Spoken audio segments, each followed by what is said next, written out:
Bonjour tout le monde, mon nom est Imran Ahmad, je suis associé chez Norton Rose Fulbright Canada et c'est un plaisir d'accueillir ma collègue Roxane Caron qui fait partie de notre équipe en droit des technologies évidemment, mais également protection des renseignements personnels. Donc, Roxane, je sais que tu suis beaucoup et de très près tout ce qui se passe non seulement au Québec, mais à travers le pays. Mais au Québec, il y a eu des développements intéressants récemment qui ont été annoncés par la Commission à l'accès à l'information en ce qui a trait aux évaluations de facteurs relatifs à la vie privée. Donc, dans un premier temps, peux-tu nous juste faire un topo de quelles sont les grandes obligations en vertu de cette évaluation de facteurs relatifs à la vie privée? Oui, donc sous la nouvelle loi 25 qui vient modifier les lois autant dans le domaine du secteur privé que dans le domaine du secteur public, les organisations ont maintenant l'obligation de réaliser des évaluations de facteurs de risque à la vie privée, principalement dans trois contextes. Donc, dans tout projet qui est lié au renseignement personnel, quand il y a un transfert de renseignements personnels hors Québec, donc même au Canada dans une autre province. Puis ça, je vous invite, je vais avoir mon collègue Jérémy qui va faire une capsule spécialement sur ce dossier-là. Et également quand il y a la communication des renseignements personnels à des fins de recherche. Parfait. Puis peux-tu juste approfondir davantage qu'est-ce qui est considéré comme étant un projet exactement? Oui, donc puis ça, c'est l'obligation sous l'article 3.3 de la loi dans le secteur privé. Puis ça a été un peu une zone d'ombre pendant longtemps. Maintenant, avec les nouveaux guides, le nouveau guide par la Commission d'accès à l'information, on a un petit peu plus de détails. Donc, un projet qui rentre sous cette obligation-là, c'est un projet qui est lié à un système d'information ou de prestations électroniques de services impliquant la collecte, l'utilisation, la communication, la conservation, la destruction de renseignements personnels. Donc, un système d'information, et là, la commission nous donne quelques exemples. Ça peut être l'implantation, par exemple, d'un système de biométrie, un système de gestion de la paye, un système de vidéoconférence ou même juste un circuit de caméra, donc de surveillance des employés ou d'utilisateurs. La prestation de service, ça, c'est encore plus large. Donc là, ça peut couvrir, par exemple, une nouvelle application mobile, la création d'une zone membre d'un site web, la création d'un dossier électronique.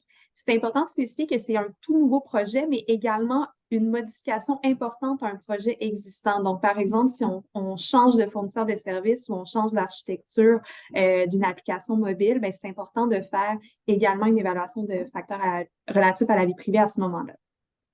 Excellent. Tu as fait mention à un guide. Peux-tu parler des nouveaux outils qui sont publiés par la CAI? Oui, donc la CAI nous a donné un cadeau à la veille de l'entrée en vigueur de l'obligation. Donc, le 21 septembre dernier, ils ont publié une mise à jour de leur guide d'accompagnement sur la réalisation des évaluations de facteurs de risque à la vie privée. La dernière version datait de 2021 et il y avait une note qui indiquait que ça allait être mise à jour là, pour avoir les obligations liées à la loi 25. On fait mention maintenant justement là, de toutes les situations, c'est un peu plus adapté aux obligations en vigueur. Et également, super intéressant pour les entreprises, les organisations qui se demandent un peu par où commencer, on a maintenant un modèle d'évaluation des facteurs de risque à la vie privée là, qui a été rendu disponible également par la Commission. Super intéressant. D'ailleurs, pour nos écouteurs, ce qu'on va faire, c'est qu'on va inclure un lien au guide dans les commentaires quand on va mettre ça sur LinkedIn. Donc, n'hésitez pas à y référer quand vous voulez. Dernière question pour toi, Roxane. Qu'est-ce qui est inclus dans le modèle fourni par la CAI? Donc, le modèle, c'est vraiment un formulaire. Donc, c'est un document Word super facile à remplir. Il est uniquement disponible en français. On n'a pas eu vent qu'il y aurait eu une version en anglais. Donc, c'est vraiment une version, le guide et le modèle sont en français. Il y a plusieurs sections qui sont sous forme de cases à cocher. Donc, par exemple, les types de renseignements, c'est vraiment chaque type est listé. Ça peut être très intéressant aussi là, quand on ne sait pas vers où s'orienter.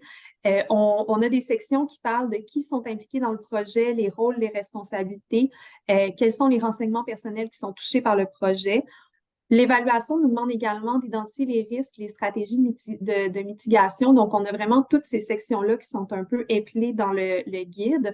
Et à la fin, il y a une section qui oblige à faire un plan d'action. Donc, les prochaines étapes et comment on va mitiger justement les risques qu'on pourrait avoir soulevés devant une évaluation.